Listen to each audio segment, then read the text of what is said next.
My name is Dan McGeehee. I'm the director of the National Advanced Driving Simulator and also on the faculty in Industrial and Systems Engineering in Medicine and Public Health. So I study car crashes for a living. And the first picture I have on the cover slide here is Grant Wood's death on the Ridge Road. And many of you are certainly familiar with Grant Wood, and many may have even driven on the Ridge Road, which is, I think, in Jones County, that general area kind of by Camp Wapsie and around. But the reason I put this on here is it's sort of emblematic of the public health issue of car crashes. Grant Wood was deeply affected. He had some very close folks around him die in car crashes, which inspired this particular print, this particular painting. The issue you see here is rather ominous. You have the dark storm clouds, you have the crucifix telephone poles, the careering car heading up the hill, the truck coming over the edge, which is certainly a crash. And when you study crashes for a living and how they develop and the numerous things that have to come together before they occur, it's been very frustrating for me, who has spent, my entire career studying crashes, both in the aviation. In a previous life, I worked as a cockpit designer at Boeing in their commercial airplane division, and then transitioned into the automotive industry. But mere seconds separate life and death, severe injury, and no injury. And so the technologies that we develop here at the University of Iowa, and most people don't know that Iowa is sort of the big three in universities worldwide in doing automotive safety research. The National Advanced Driving Simulator, which I have the distinct privilege to direct, is an $80 million device, the largest in the world. I get to work with 40 faculty, staff, and graduate students every day that are truly inspiring in terms of helping reduce the scourge of car crashes out there. And so Grant Wood is a good place to start, especially with you all, because you're very familiar with this. And by this time in your life, you likely, unfortunately, have had someone that's close to you die in a car crash, or certainly be very injured in them.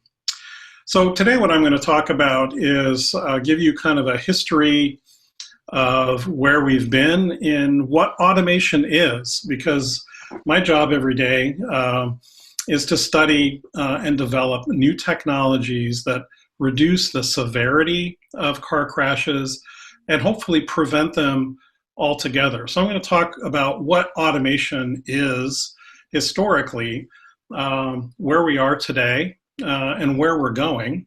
It's not a panacea. We have lots of media stuff that gets blown out of proportion in terms of how great it is. We get to look behind the curtain, and as academics, we provide sort of the objective view frequently for car companies. Almost all car companies around the world have done research here at the University of Iowa, and technologies that you may have in your car today, known as advanced driver assistance systems, came through the University of Iowa over the last 25 years on their research and development journey and their journey to production. So to go forward here, if I can get things to move, we start off in 1739 in our journey to describe what automation is, or at least the first automation. And this was a demonstration of a digesting duck that was created, a mechanical duck that had the ability to eat kernels of grain virtually, metabolize them, and defecate them. And this was the first automation demonstration that mimics sort of a manual organic process, if you will, in this particular case. While it didn't actually have the ability to do all of those things, to digest them, The food was collected in an inner container. Pre-stored feces were then produced. So you could sort of look behind the curtain to sort of automate something, a process. So this is a rather crude demonstration of what all those first level of automation is about. So they had a whole bunch of things, different bellows that were connected to this duct and so forth. So it was quite interesting. Much later, in the 1920s, there was a play that was first developed that talked about the roboti, which was sort of synthetic organic matter at that time, which as it was described. And robots in this particular play, as you know, is sort of standard today, sort of take over the world. But it was really the first description and acting out of what a machine might look like integrated with society. So what is automation specifically? I mean, we kind of think about it as sort of an abstract thing, but we can actually sort of drill down, and a number of my colleagues around the world have thought about this for a number of decades and adapt how we look at the influence of automation in different applications, from the manufacturing side of things, to a whole bunch of different areas. And certainly you've read about how the cockpits of today are highly automated, and we're moving that way in various applications in production vehicles as well. So the Oxford English Dictionary describes automation as automatic control of a manufacturer of a product through a number of successive stages, the application of automatic control to any branch of industry or science, and then by extension, the use of electronic or mechanical devices to replace human labor. And this is something, whenever there's something on the local news about heavy truck automation, I always get a number of calls from our friends at the Teamsters claiming that we're going to take their jobs away. Which is not going to be the case, because right now today there's nearly 100,000 job vacancies in heavy truck driving, even pre-COVID, a huge gap in terms of full transportation out there. One of my colleagues, Raja Parasuraman, who's was at Catholic University and later George Mason University, wrote a seminal piece about 20 years ago that talks about a device or system that accomplishes, partially or fully, a function that was previously or conceivably could be carried out by a human operator. So again, it's sort of the mechanization of what we would consider human labor. And so driving, in that context, is part of that on a spectrum. And so when you sort of take apart what automation is relative to humans, we sense the world, we're identifying different stimuli in our environment, we're predicting what they do, we execute maneuvers around them to make things go, whether you're mowing the lawn and trying to avoid a gopher hole, or you're driving a car and trying to avoid a pothole, or flying an airplane and try to avoid turbulence that's been identified. There is a manual control component connected to an entire sensory and perceptual process that we sort of, again, identify, predict, decide, and execute a particular maneuver depending on what the context is. And that's on a spectrum from completely manual all the way to fully autonomous, that can think on its own, that can conduct that task completely autonomously. Along that same line, though, it's very important to remember that there is literally no automation today that completely relies on its own thinking ability. Whether you're a robot in an automotive plant that's connecting doors to a car body, you can do that all day long, but it still needs a human operator to supervise that activity, collect data, analyze data around that operation to optimize it. And that's what a lot of industrial engineers do. Industrial engineers are largely statisticians. It's the application of statistical models to engineering. And that's why you see a lot of industrial engineers doing mathematical modeling of different kinds of phenomena, including disease. A number of my colleagues are, in fact, one of my PhD students has developed a model around COVID, which has been extremely accurate in trying to distract himself from writing his dissertation. But in any case, this is sort of the basic elements of what automation is. It wasn't until 1958, and those of you that have seen me talk before will know these slides, that the first automation came into the passenger car.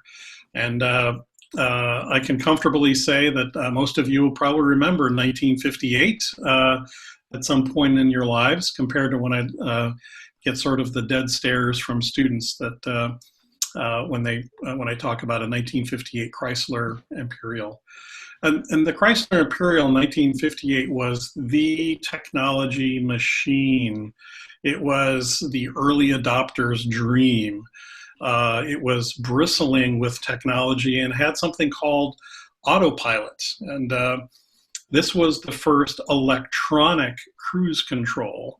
Now, you don't really think about cruise control as automation, but if you sort of think about it, it's really automates just that longitudinal movement in your car. It keeps you at speed. You don't have to modulate the accelerator pedal while you drive. It keeps you moving. And autopilot, interestingly enough, was the term that they used, and that's, of course, the term that Tesla uses for their higher level of automation that has got them into some trouble and had 4 or 5 fatalities now. And one thing that we're connected to Tesla in that sense is that we have a contract with the National Transportation Safety Board, which you normally read about investigating plane crashes, but they also investigate automated car crashes. And the University of Iowa, we have a team of experts that I lead to be a support contractor with the NTSB to help them reconstruct automated vehicle crashes. And so we've actually reconstructed crashes on our simulator, so we can actually fly through that crash scene and feel what that driver felt and how the sensors respond from there.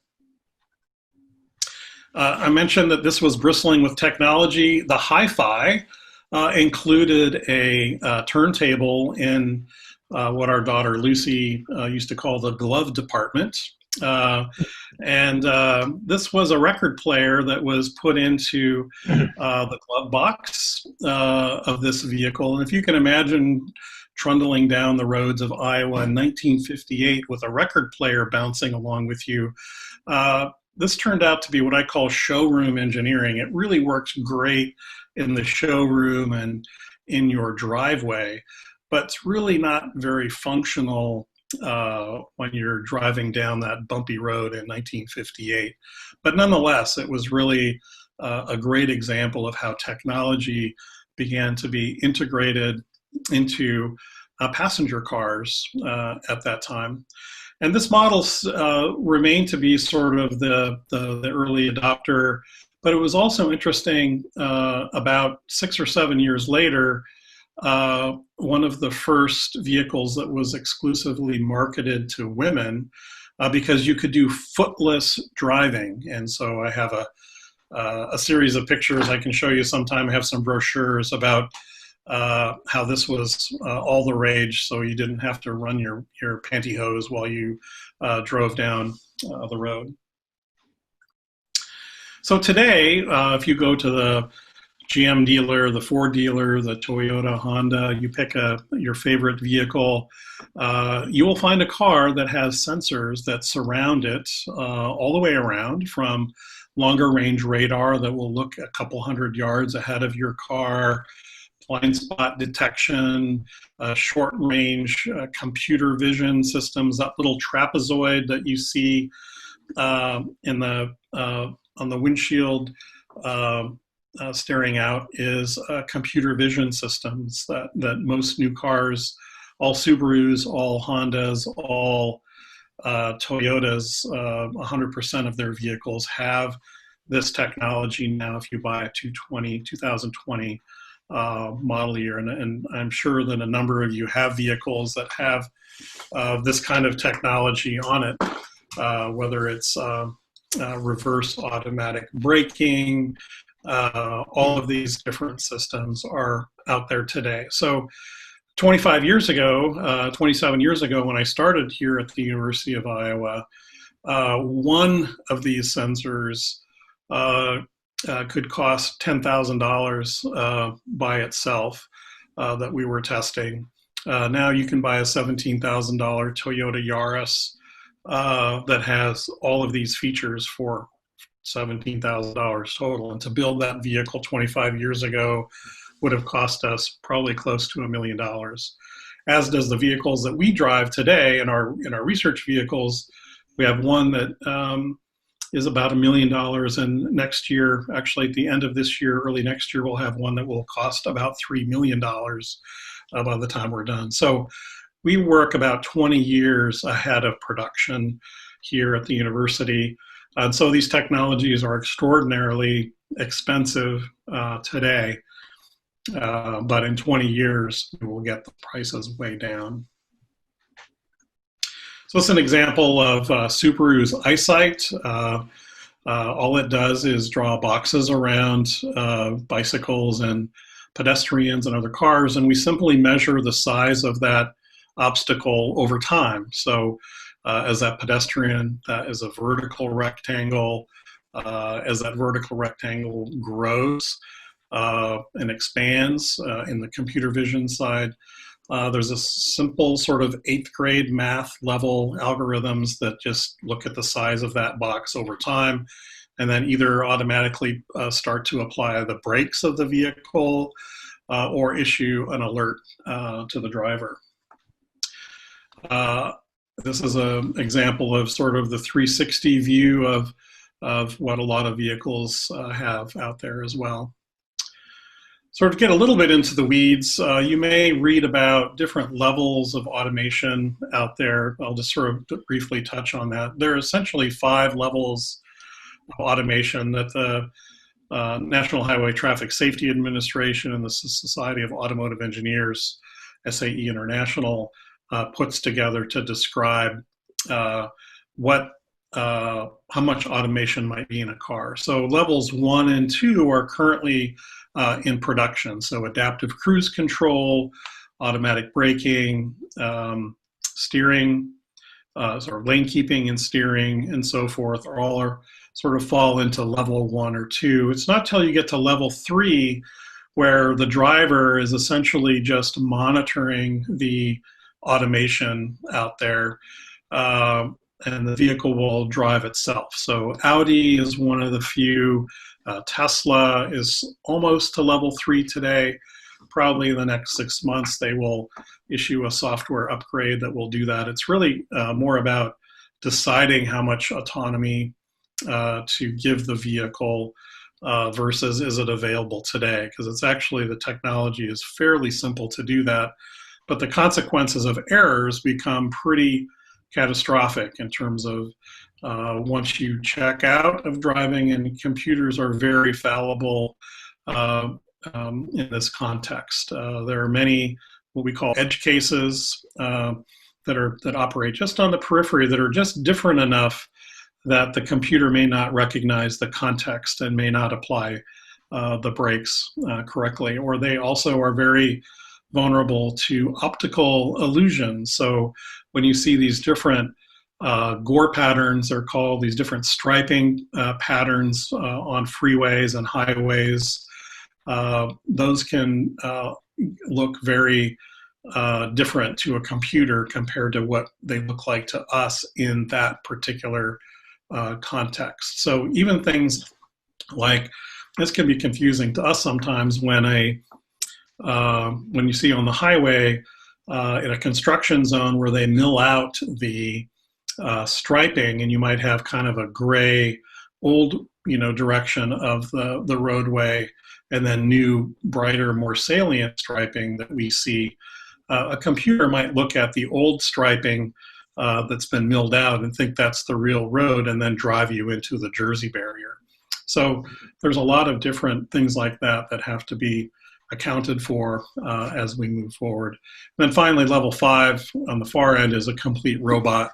It's not really clear that we're ever going to get to that particular side of things, since we'll have some sort of remote viewing and control of those vehicles. So what I'm going to talk about now is really the roadway infrastructure that's required. And this is really one of the things that I'm spending my time in virtually in DC.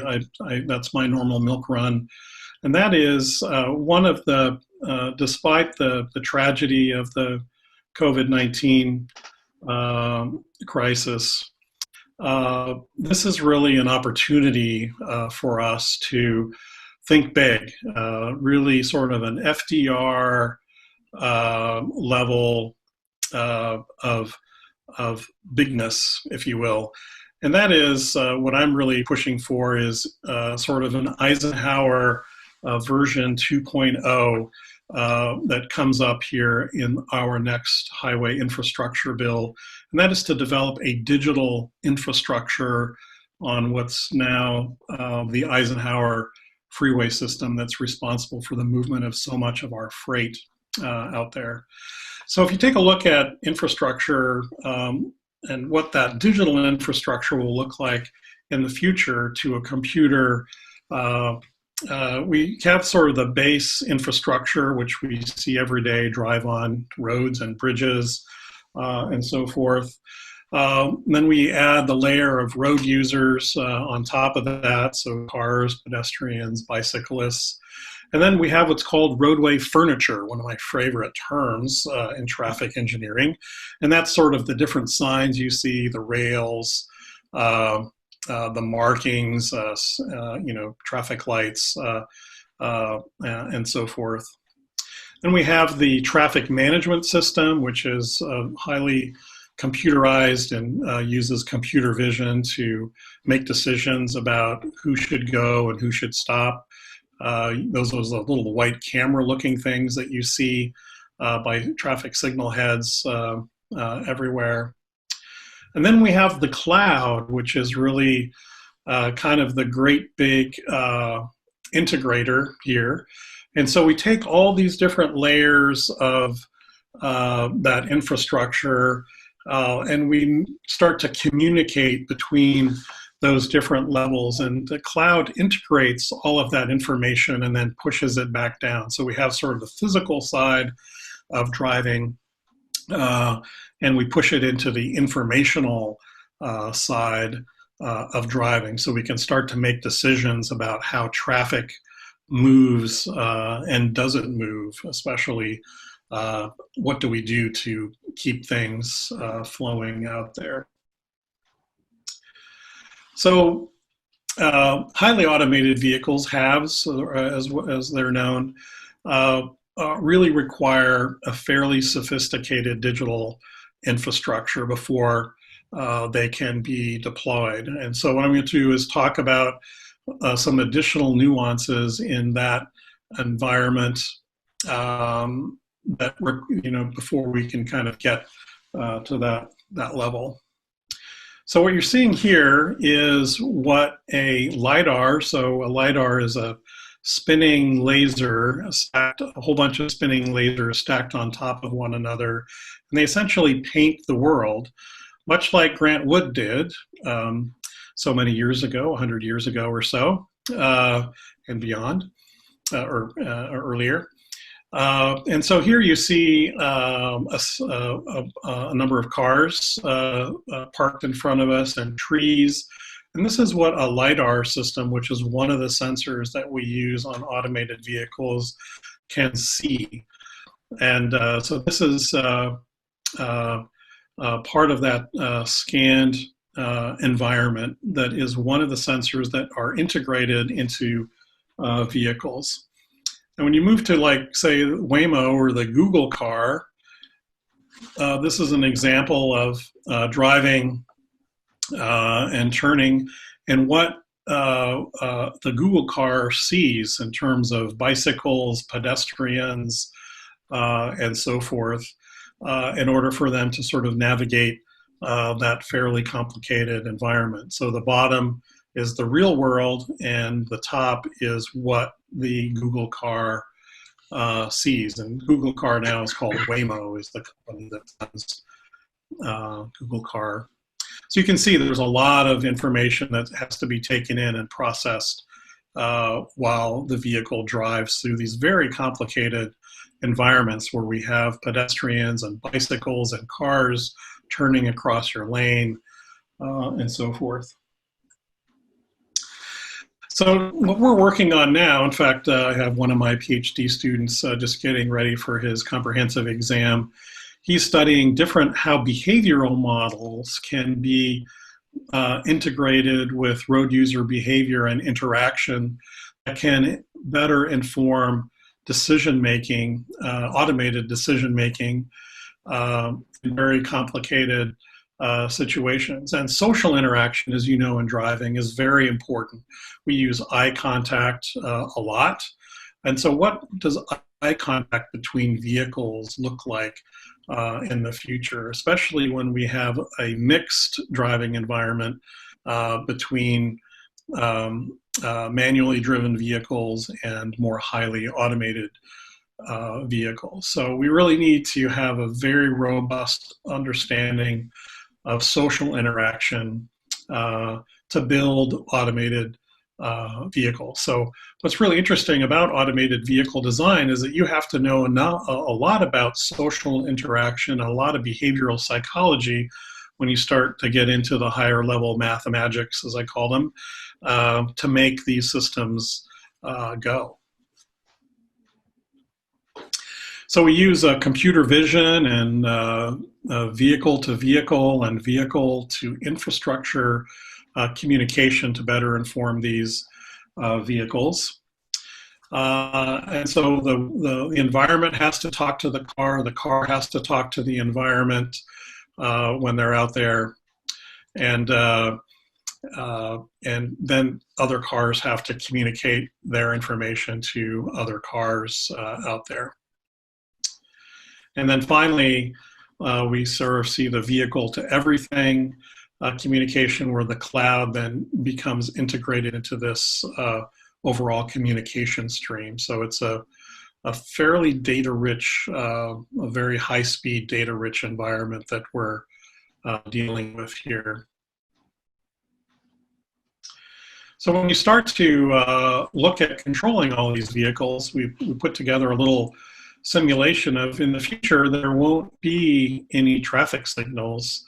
Vehicles will just drive and just miss each other by seconds, literally. And so what that means is that in the traffic system that you drive in or you ride in the future, there isn't any traffic signal because all the cars can talk to one another. So you can see here that the cars just miss one another here. And so what we put together here is what that would look like from the inside out. And this is just one of our simple simulators visualizing what this looks like, that same intersection. And so it's it can be pretty crazy to drive through those kind of environments. So I'll let that roll again here so you can see what that looks like.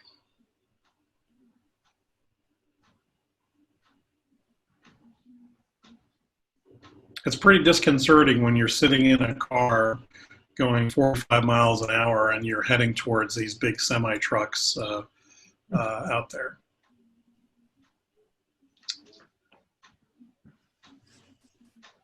So to wrap things up, there are many challenges in automated driving that are related to updating our infrastructure out there. And that's one of the things, like I said, that we're working on really hard to get those high definition maps. Your phone is good to plus or minus about 1 meter.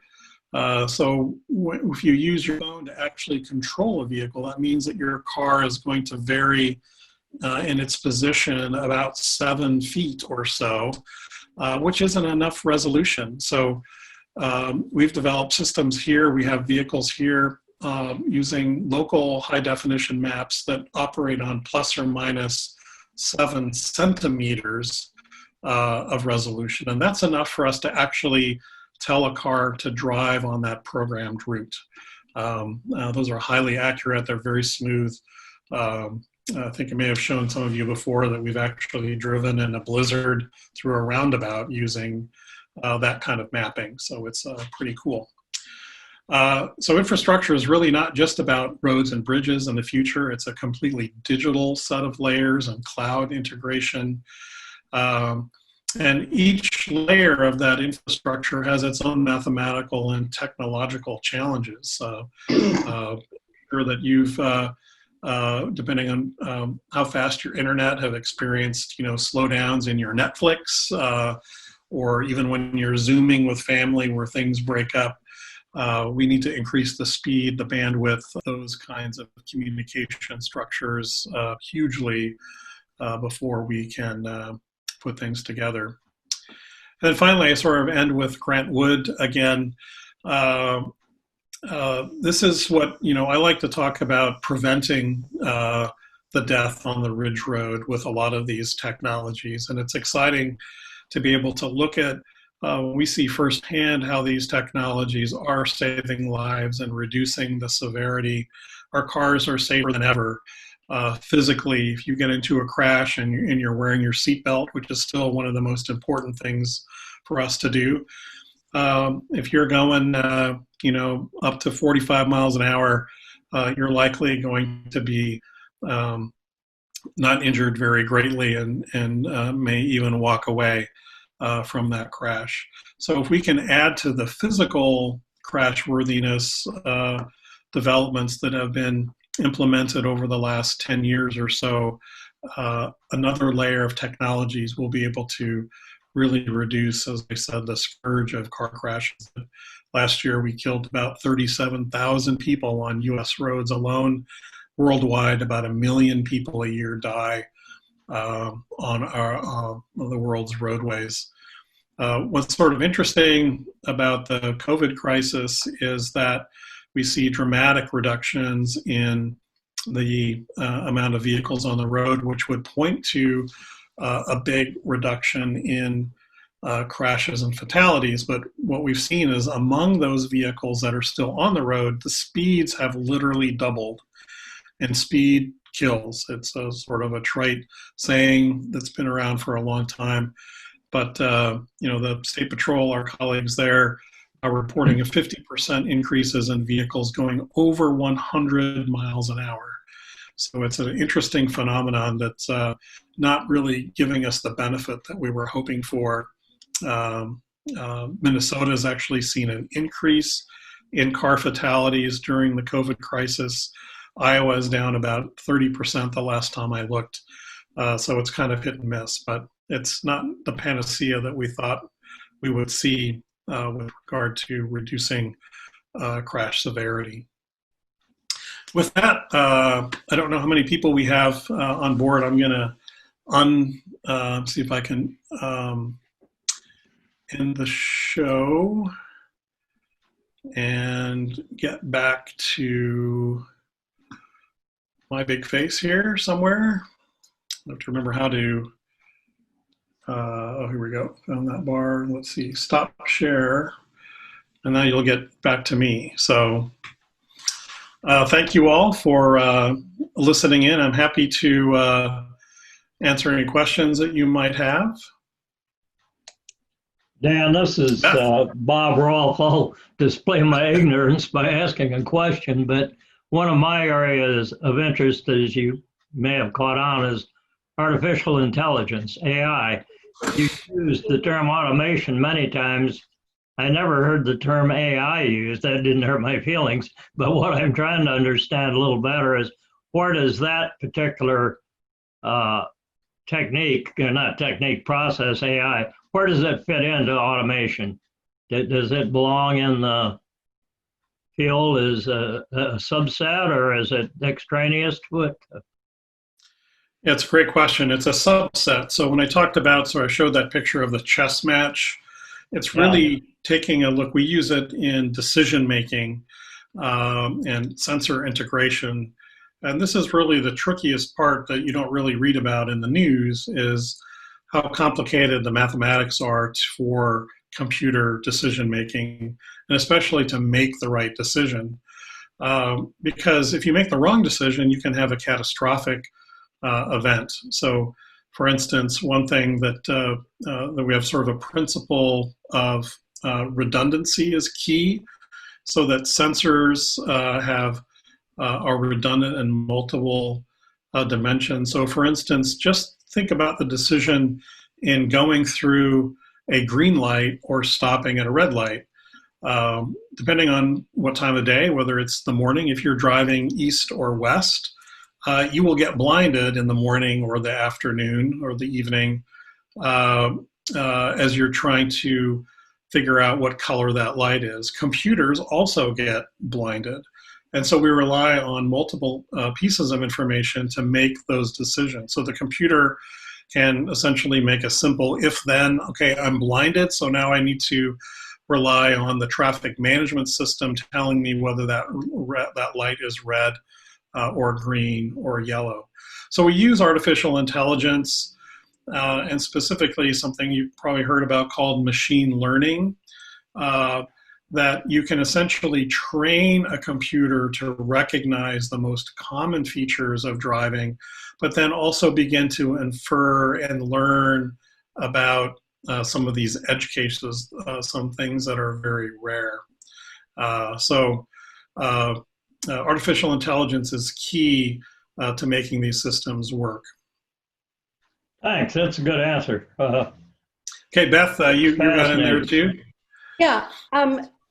Two questions about the digital infrastructure. First of all, you mentioned, and I can't even imagine how big, but that the cloud is going to have to grow hugely. So are network providers already in the game, and not only in terms of thinking about how they get more capacity, but I would think they've got to come up with ways of processing data much faster than it is being processed today. And then the second question is, in terms of the infrastructure on the ground being digital, do you see that being in the roadway or in the furniture or where, or both? Where would that actually be physically located?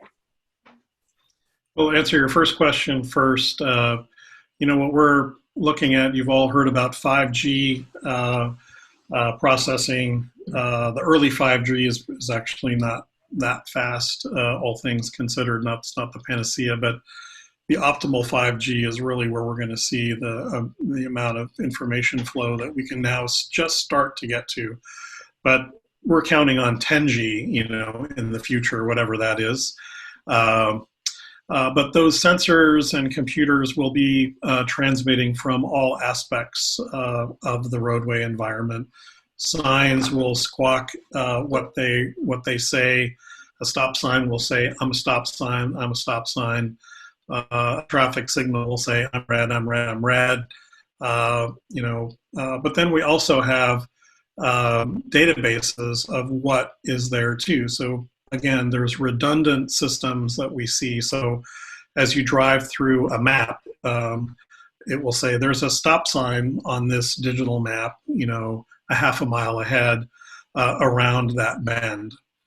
So we need to be able to not only have that in our map infrastructure, but also squawking their positions. We're doing a study right now with the Solon School District where we're putting transponders on school buses and slow-moving tractors that squawk their speed and position. So you've all read about tragic cases where children are being exited off of a school bus and they get rear-ended every year. Those, typically big buses and will damage that car from behind, but sometimes they just get pushed up a lurch ahead just enough to strike a child.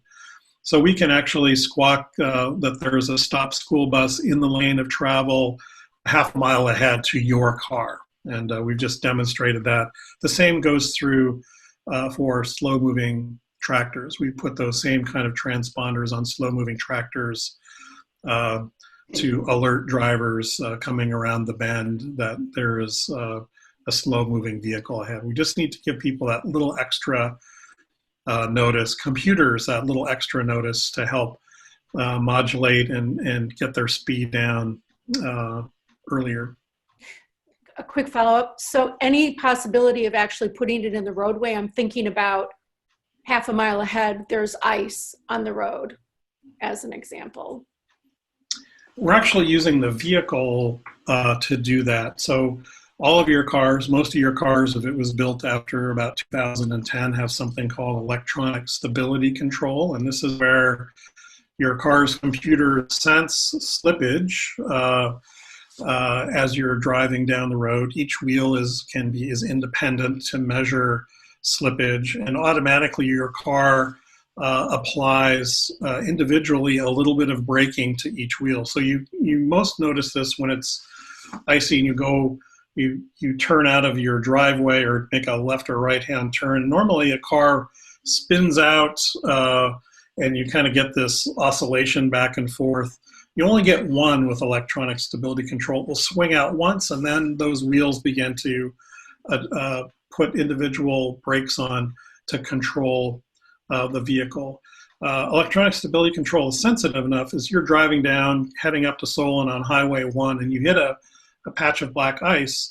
There's very subtle, nuanced braking that's applied. That then we transmit to the car behind you that says there, and we know the exact position on that high definition map within plus or minus, a few inches. And so we transmit, and we use the vehicles then as a sensor. And that's incidentally how, when you drive to Chicago and you see on your GPS system that dark red line that shows a stoppage, that data is transmitted from your cell phone, not Bob Rolfe's cell phone, but sort of aggregated for people that are driving on that road. Use GPS is very simple to capture your speed. We're going to do the same thing to predict ice, and also incidentally know where potholes are, because your car also has little accelerometers, 3-axis, so we can detect lateral and longitudinal, and then in the Z direction straight up. You hit those in a particular spot and you have 100 cars hit that same little burp on the roadway, we can then transmit that to the DOT, and then they can send out a crew and get that fixed right away. So I had a very interesting conversation with my financial planner about a year ago, and he was indicating that financial planners get a lot of information about future projections on society because they need to figure out what's coming in order to make decisions for now. So we were talking about cars, and he said that in the short range that gasoline cars would disappear. All the cars would be electric, and that also in the relatively short range, most people would not own cars. They would purchase driving plans. So if they wanted to go from point A to point B, their vehicle would come get them and take them. They wouldn't deal with the car themselves. And that then eventually that vehicle wouldn't have a driver, but it would just arrive and take you where you were going. And he also said that the first thing that is expected to happen is that the big trucks would be the first not to have people driving the trucks. And so I I'm actually more interested in social issues than financial issues. And so the issue of unemployment is huge. If a great deal of truckers or delivery people or, aren't driving trucks, hundreds of thousands of people make their living driving trucks or vehicles of some sort. So this was just all quite interesting. And I believe that he said that much of this would happen by 2035, that like in 10, 15 years, a lot of this would be happening. And I am interested in any observations you have about any of that, because I don't know any of it. Let's start with the fuel source first, and then I'll kind of work my way through what your question is about. So we are going to be transitioning away from regular internal combustion gasoline-powered engines over the next 20 years. In fact, some automakers like Volvo, starting, I believe, either this year or next, 2021 model year, will no longer make a pure internal combustion engine. So they only will make hybrids and plug-in hybrids. And so the difference is a hybrid is like a Prius that has both a gas and electric motor, and the electric motor runs until it needs more power, and then it's augmented by a regular gasoline-powered engine. A plug-in hybrid, which is made by Honda and Volvo and a number of others. Actually, you plug in when you get home to your garage or downtown, and it will drive no matter what speed for about 15, 18, 20 miles completely electric. And if you look at most of our commutes, my commute, I live on the east side of Iowa City. It's only 3 miles to get to the university and back. So I technically would never turn on the gas engine of a plug-in hybrid. But the engine for a plug-in hybrid is different. It's not necessarily powering the wheels. It's there to charge the electric battery. So you'd still be operating on the electrics, but the gasoline-powered engine is essentially, for most, and they all operate a little differently, charging the battery. And those get around 90 to 100 miles to the gallon when they drive. I have a friend of mine who just bought a full-size Volvo XC90 plug-in hybrid. He gets 98 miles to the gallon driving around. And it's a big car. And the gasoline version, which we have one in our lab, only gets about 20 miles to the gallon normally. When you start to move into higher levels of automation, let's take your delivery driver or the truck driver in particular, that's what is very far off. It's actually probably going to be one of the last implementations. But there is a critical shortage of heavy truck drivers in the U.S. projected today, even before pre-COVID era, 100,000 people. Companies like CRST, Heartland Express, they can't grow because they can't find drivers. So it's a big, there's a big shortage out there. And as I mentioned before, it's really something that's going to be at the end of the cycle, because a huge truck, an 80,000-pound truck driving down the freeway, people ain't gonna like that. It takes one even a fender bender of an automated vehicle is international news now. Imagine when a heavy truck runs over somebody in a car. There's no way the public will accept that kind of risk. As far as the timeline, it's much, much further out. It takes about 20 years to even, from today, only a small percentage of vehicles, say, I'm just going to pick a number of 10 or 15% of cars overall have advanced driver assistance technologies. It won't be till 2040 that that 90% of cars will be sold with that technology on it, and that's just with today's technology. So you're really looking at literally probably 100 years or more to get to a fully automated driving society.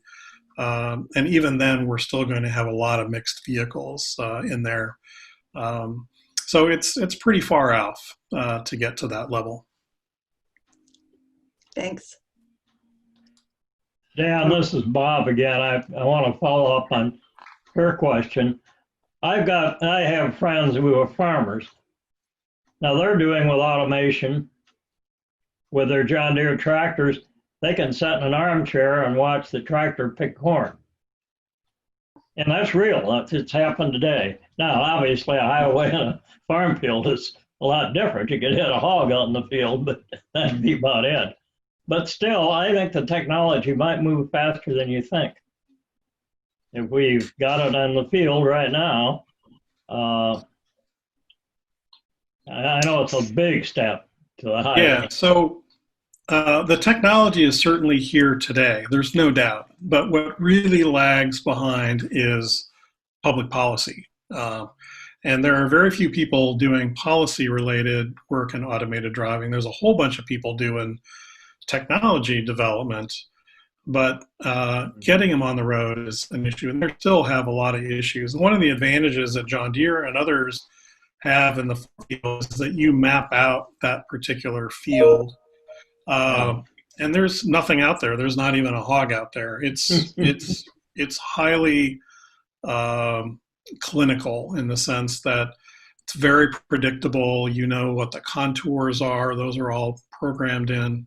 So that's a very easy, doesn't require even any real artificial intelligence to do that. It's really just a very dumb, if you will, robot in the sense that it's just following a particular course. It knows exactly when to turn. You've already told it when to turn around, what pattern to do. So it's not doing that by itself. It's just a very unintelligent robot. Yeah, I wouldn't argue a bit with what you said, except the possibility that technology is hard to predict how fast it infests or engages with some existing thing, and then you have a whole new ballgame out there. I don't think it's going to take 100 years. But we'll certainly see different applications. What I didn't say was that there are robots going on today, like at Disney type places where you have a very simple, slow-moving job as a vehicle. Those will be coming out, but what I'm talking about is ubiquity in our traffic system, and that is where every car is an intelligent robot where we get picked up at our house. And incidentally, Donna, the Uber, essentially, if you look at the financial aspects of just using Uber compared to owning a car where you're paying for insurance and fuel and maintenance and the capital cost, I can make a pretty strong argument, especially among you all that are not commuting, assuming that you're not doing much commuting, that Uber is cheaper than owning a car. Long time in New York City, people don't have cars because it's so expensive to park them, and it takes time to park a car in any environment, especially urban. And so Uber is easily far cheaper if you live in Washington, D.C. or downtown Chicago or New York City than owning a car. So I think today Uber is a technology, and certainly they want to automate their driving. I think they're going to get out of automated driving, frankly, because it's so expensive, and they got to figure out a way to make money. Dan, I have a question. You mentioned the cloud as in part of your presentation. today there's, IBM Cloud, Amazon Cloud, HP Cloud, a whole variety of vendors have clouds. Are you talking about a single cloud that would manage this whole driving process being managed by one gigantic, I guess, government vendor or something? Or is this something that could be supported by multiple clouds? Yeah, it would probably be hundreds of clouds because you need redundant information, much like if you use Dropbox or Amazon web services and storage services. There's not just one server that your material is being stored on. There are many clouds out there, and you would need to do that for safety as well. So yeah, it would be potentially hundreds of clouds.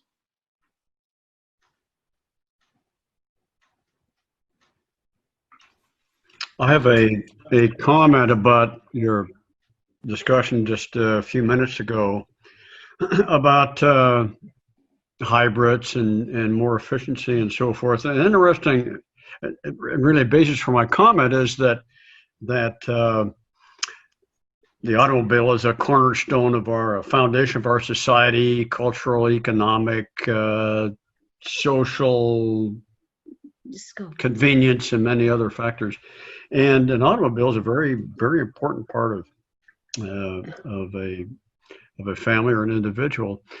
And also related to what automobile we own is the cost of driving that automobile, and that doesn't seem to be a major detractor from what a person owns in an automobile in this country. And an example is, several years ago, the price of gasoline was at an all-time high. And the sales of hybrids and small sedans and more efficient automobiles was very good. As soon as the price of gasoline dropped, the all-time sales in SUVs and pickups. So obviously the price of gasoline is a major factor in that. Also, I believe that of the countries in the world, the United States, the gasoline taxes are the lowest, or close to the lowest in the world. So the price of a gallon of gas, a unit of gasoline, is much less in this country. And really my question of you is, do you support an increase in gasoline taxes in order to make it more expensive to drive the automobile to drive, that's a bad pun, to drive us, to push us toward more hybrids and electric automobiles? Yeah, it's a great question. If you take a look at the European model that you mentioned and the Asian model, specifically Japan and Korea, their gas taxes are very high. In fact, when our gas was dropping down in the $2 range, it was still $9 a gallon in the UK or Germany or France. And they have a dynamic tax system where they set the cost of fuel to essentially stay the same. And so when fuel, when the price of oil drops down, those governments make a whole bunch more money in gas taxes. But driving is very different in Europe because they have commuting infrastructure, trains and trams and buses that literally connect every inch, virtually every inch of a country is accessible with public transit, where the US and Canada are not. So I think what you see, the cultural issues in North American driving are quite different in the US and Canada. I think, without getting too much into the weeds of taxations, I think now that fuel is so inexpensive is the time to raise those prices. But gas taxes are somewhat regressive, so people that don't have high incomes, pay the same rates as people that make a lot of money. What we're seeing in the future, in fact, I think it's been 20 years ago now, the UI Public Policy Center at that time was led by David Forkenbrock, who's no longer with us, but he, as an urban and regional planner, developed technologies to do taxation based on where you drove and at what time. And so if you're a really heavy truck, let's say, that's driving across Iowa, you could fuel up in Moline, Illinois, drive across to Omaha, beat up our roads, and we don't see a nickel of that. And heavy trucks, as you can imagine, do the most damage to our roads. And so more of a mileage-based strategy is more efficient than gasoline, and it's simply not sustainable for gas taxes because car companies in the next 10 years are going to be moving to hybrids and electrics. And so we have to put together a strategy. One of the challenges with mileage-based taxation is that you have to know where a driver is and at what time. And so there are privacy folks out there who have a lot of heartburn about that. So they know where you, Richard, you, Donna, Michael are at any one time, right? Or your car is, right? And so we can guess who's in that vehicle. What Professor Forkenbrock did is in the design of his system, which was very interesting, and that project, even though it was done 20 years ago, has some really hallmark aspects. What he did was developed a grid that essentially said you are driving within this grid, not on this particular road. And so you can't really tell where you're driving. You just know that you're in a particular area. And so that was an attempt to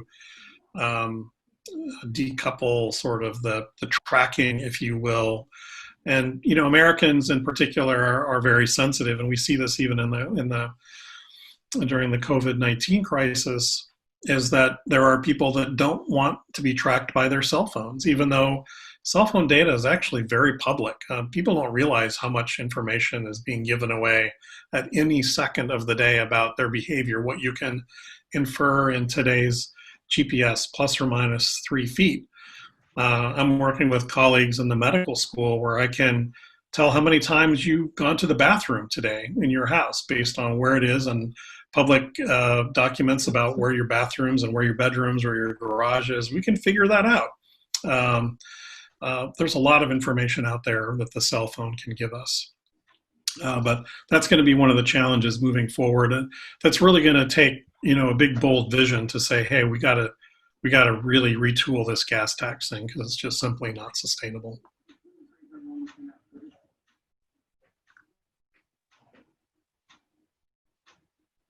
Well, I'm happy to answer questions offline. Send me an email at my university address, Daniel-McGeehee@UIowa. Just Google me and you'll probably track me down somewhere. If not, you can send an email to my wife.